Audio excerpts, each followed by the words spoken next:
We're going to talk about the types of lilies and how to care for them. Oh, yes, we are. And you know, the lilies that you're going to get in the mail or at the garden center anywhere are going to be bulbs. Okay. So we're going to have to care and plant for those. But we're going to talk about the types for right now. All right, let's do and that. the most common one found in garden centers are Asiatic lilies. And of course, they have the widest range of colors of all of the lilies. And they only get 3 to 4 feet tall. So they're the smaller and shorter of all of the lilies that you can buy. They like zones 3 to 9, found in lots of parts of the country and the world. Very good Asiatic lilies, they're grown everywhere. Including my garden. Yes. Yeah, so I have several of them and I love them. Uh-huh. All right. They're pretty. And next are the Oriental lilies. Okay. Now, they are bloom in June and July, and depending on the variety, people will probably recognize these like the Casablanca, the very large white blooming, and Stargazer, which is the pinks and whites. Okay. But they average 4 to 6 feet in height. Of course, the Casablanca is one of the taller ones. It might be a little bit taller than 6 feet. They are zones 3 through 9 also. That's good. And so they are the second most popular lily and most common found. Okay.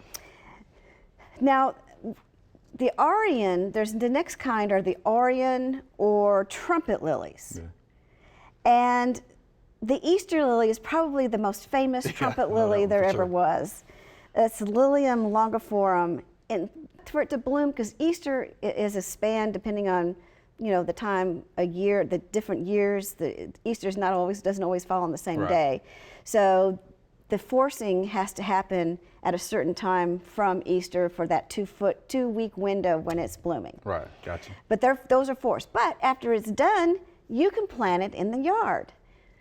In the garden, yes. Can be a perennial in zones 5 through 11. I did not know that. Okay. Yes. All right. Yeah. And now they will bloom later in summer, like June, and usually in June. Okay, so they will bloom again. Yeah, they'll bloom in the garden, and they'll multiply just like all the other lilies, if they, especially if it's the right that kind of soil. Okay. I have one of the heirloom lilies. I just got it.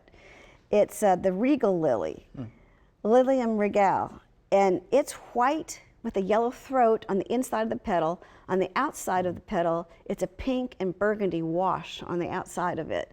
So as it opens up, you've got all these colors, and it's beautiful. But it's heirloom because it has been cultivated for over 100 years. Wow, 100 years? Yes, so it's Sounds beautiful, and it does well in the garden. It's a good lily to start with.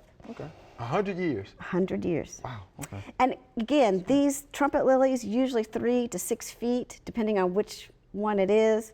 And these have fragrant flowers. Majority of these Orion or trumpet lilies have fragrant flowers. Okay, it's good to know. Now there's a new one that's fairly new, but I mean, I'm fairly new to me, as in the industry are two different things. I'm sure it's been worked on for a while. They're called Orienpet lilies. They're a cross between Oriental and the trumpet. So and a lot of times you'll see an OT in their name. Okay. Because they're Oriental and trumpets called Orienpets. And they have the best of both worlds, though. They're vigorous plants. They can get 4 to 8 feet tall, and they are fragrant, and the flowers are thicker and kind of a waxy sheen to them. All right. That's why they're getting to be very popular, because they are so hardy. You're excited about that, I am, because I just bought one. All right. I'm going to try it out. They're zones 3 to 9 too. Next are the tiger lilies. Now, I always thought tiger lilies was the same as a lily, but they're part of the lily family. Problem is, their genus is Tigrinum splendens, and they have black spots on them, and they're orange. With those. They're orange. Yeah. And they're found along the roadsides in much part of the country, because they are vigorous and they can be supported by that. Okay. They'll get 3 to 4 feet tall also. But the difference is, they even have smaller flowers. Each stalk might have up to 20 flowers on it. So if you get a few stalks, you're going to have a nice bunch of flowers on that. Oh, you get your bang for your buck. Yeah, And they're going to bloom a little bit later in July, maybe the beginning of August. They're zones 3 to 9. Okay, what? one important thing about them that people will like, they are deer resistant. Deer resistant? Deer do not like them. Now the other lilies is like candy Right. to a deer, but these happen to be deer resistant. Deer resistant. All Deer right. resistant. That's good. Now, That is good. You know, you say, okay, you've got all these lilies. Now I have tried lilies before, and I had beautiful lilies. I was starting, you know, because I really like lilies. They're one of my favorite flowers. They're fragrant, they're bold, they're gorgeous in the landscape. Okay. I really like lilies, but I have had some trouble with them because I have voles. And just like the deer, lily bulbs in the winter are like candy to voles. So I went from 2 years of gorgeous blooms to none the next year because the voles ate them all. The deer didn't get them, but the voles Voles did, Oh, yeah. Okay. All right. So you got to watch for voles. They, you know, put them in cages. That's what I'm going to do with these. Okay. I've decided that since I have a vole problem and I still want lilies, I'm going to put mine in cages.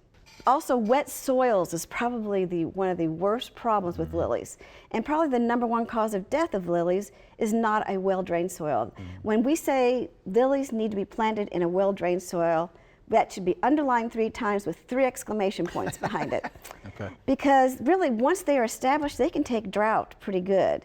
I mean, think of it if some of the lilies are out in the fields. Right, roadside. They don't need a whole lot of water. Okay. And they like kind of a neutral pH, which is about 6.8 to 7.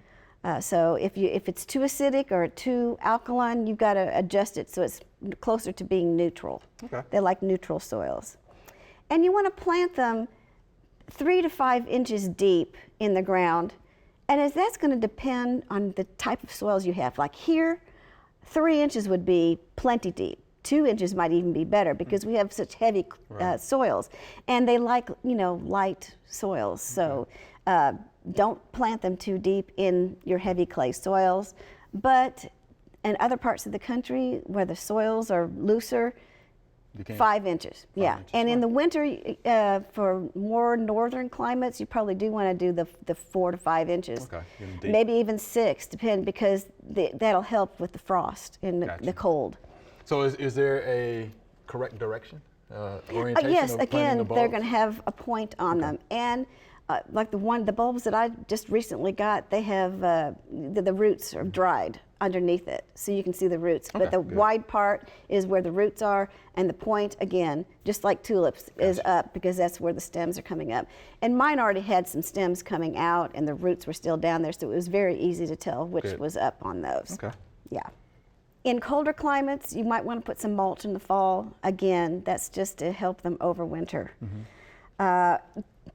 When they start dividing, because if they like it there, they're going to divide, and you're going to have lots of them to give away or to put in other places. About every 3 to 4 years, they suggest you divide them if you need to. If you need to. Yeah, Right. yeah. If it's not growing, you know, if there's still only 3 or 4 stems, and you know, after 3 or 4 years, then I would just keep letting it go. Oh, you just let it go? Yeah. Yeah, because I often wonder, how would you know when to divide them? Well, when they start getting big and clumpy, Yeah. and they might be starting to get into other plants that you have around them, and then you're going to say, hey, they're getting out of control. I want to thin them a little bit. Got it. Now, is there a time of the year where you should divide them? Yes. Okay. I would divide them in the fall. And if you really wanted to the spring, but if you had to, you could do the spring, but I try to leave things alone that are going to bloom, and I like to let them bloom. And that's the other part. After they finish blooming, you need to cut off the seed heads because you don't want them to form seeds. You want them to take all of that energy down into the bulb. Got it. Okay. So it'll bloom next year. Got it. And you'll see green stalks of leaves, and it might look funny, but leave them, because it's just like the daffodils and other bulbs, that you have to let it die naturally so that energy goes back into the bulb, so you'll get blooms for next year. Got it. Makes sense. There is one other thing that sometimes they get is lily mosaic virus. The key is it's vectored by aphids. Oh, okay. And so if you don't ever have aphids on your lilies, then you really don't have to worry about it. But if you do have aphids on your lilies, you might go, I think I need to get rid of these. And then if you start noticing different colorations in the lily and they're not looking healthy, you'll probably have the lily mosaic virus. And you'll want to dig those up and get rid of them because there's no cure. Okay. Yeah. All right. But I have not seen that. I have never seen that. Okay. But it's out there. Okay. All right. But they're beautiful. They are beautiful. And again, They're the best time gorgeous. to plant the bulbs will be Oh, well, you can plant them in the spring or the fall. spring and fall. In the spring, you want to wait. You can plant them. There's a large window of time. In fact, they'll keep selling you bulbs up until May. Okay. Because the best time to plant them is 4 weeks before frost, the end of the frost. Yeah. So that, and around here, that would be March. But, and then up until June. Because like I planted mine in beginning of June. I got them in, I planted them right away. But I got the last window of time that they would, send them to me. They may not bloom this year, and I really don't care. But I've got to start. Got to start. Right. And then if you want to plant them in the fall, because they sell them both times of the year, because you can plant them both times of the year. But they all bloom in the summer. In the summer, And then you would plant them in the fall 4 weeks before the first frost. That's a more set time. You really need that time to plant them so they can get established in the ground before winter. Okay. Yeah, we definitely could tell you like the, Oh, I love the lilies. summer blooming lilies, right? They're beautiful, they're fragrant, they're gorgeous, really stand out in the landscape. All right. Well, Joellen, we appreciate that good information. All right. Thank you much. You're welcome.